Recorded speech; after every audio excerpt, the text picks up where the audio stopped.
What's up, Oceanside Tribe? It's Professor Doug with your weekly check-in. I hope this message finds you safe, healthy, and in good spirits. This past week, we talked about one word that I think is key to anyone in their jiu-jitsu, and especially their life. And that word is comfort. Comfort is a word that we all kind of have a pretty good idea and understanding of what it means, to be comfortable.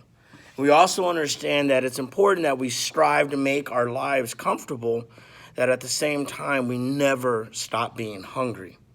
So it's a fine balance that I see we have to maintain.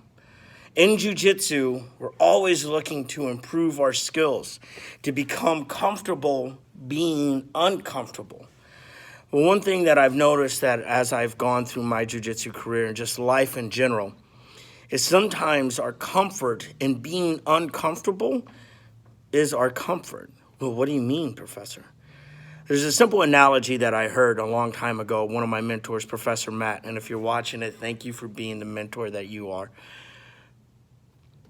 Do you ever wonder why that majority of the people that win the lottery end up broke again?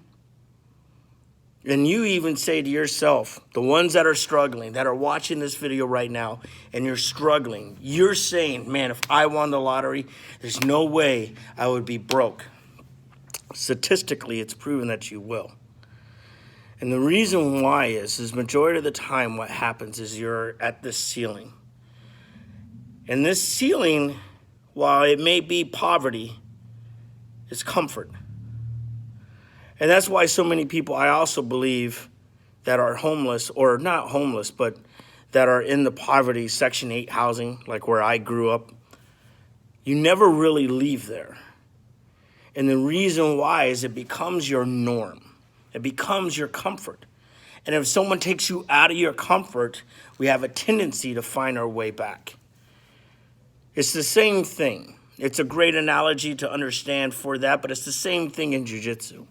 I've seen it. I've seen it where people will become comfortable losing. And they're like, all right, I'm becoming comfortable being uncomfortable.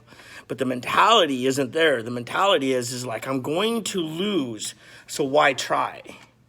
I'm comfortable here. Are you?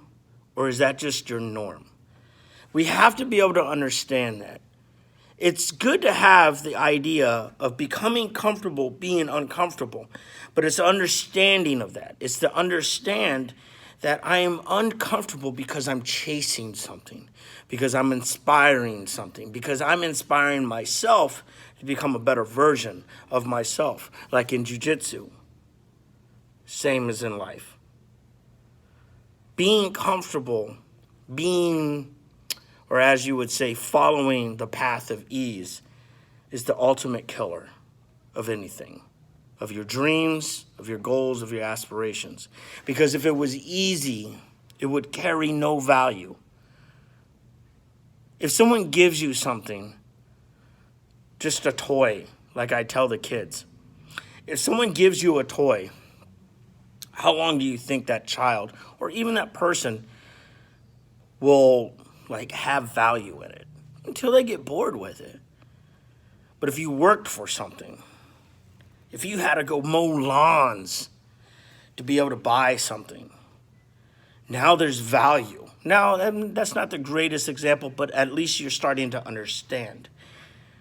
It's us that create the value. So we have to be able to put value within ourselves. So when we're uncomfortable, it's because we're chasing something, not because that's our norm. Many of you know I suffer from PTSD, and there's many times where I struggle on myself. And it's weird, and also at the same time a blessing, to find yourself in the point of where you become comfortable in pain, and it becomes your norm. You can't let it be your normal.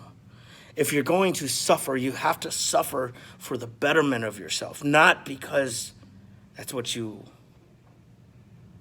are comfortable with. Pain is a funny thing. Suffering is a funny thing. If we're striving for betterment of ourselves, then I think we're in the right direction. It's when we sit alone and we suffer, or if we suffer on the mats for no reason, but just because We're scared to take that leap. So guys, this week I ask you, where are you comfortable? And is your comfort there as a ceiling stopping you? Or are you truly becoming comfortable being uncomfortable by embracing the process which we call life? Again, I hope this message finds you safe, healthy, and uncomfortable in the right way. We'll see you on the mats.